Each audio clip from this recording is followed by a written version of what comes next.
After sheltering from a passing hailstorm, dozens of Palestinian protesters are out on the streets of Ramallah once again, rallying at the central square here in the city. Is really illustrative of the start and stop nature of the pursuit of Palestinian rights. These protesters are out just a day after the resignation of the Palestinian Authority Prime Minister Zein, and they are demanding rights once again, recognition for what's happening to Palestinians in the occupied West Bank, the release of detainees, a ceasefire in Gaza. It comes at a time when there seems to be a paradigm shift happening politically in the Palestinian landscape. We're seeing Fatah, a deeply unpopular political party here in the occupied West Bank, making changes to its leadership.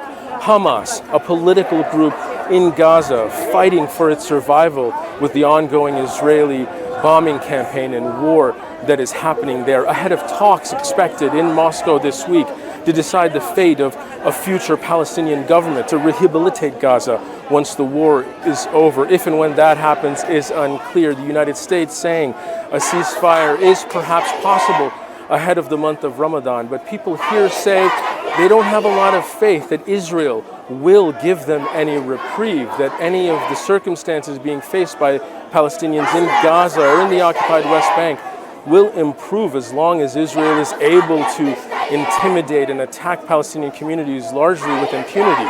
Protesters that we speak to say the same thing, that this is the least they can do, to come out onto the streets when they can and rally and protest and call for a ceasefire in Gaza to happen immediately.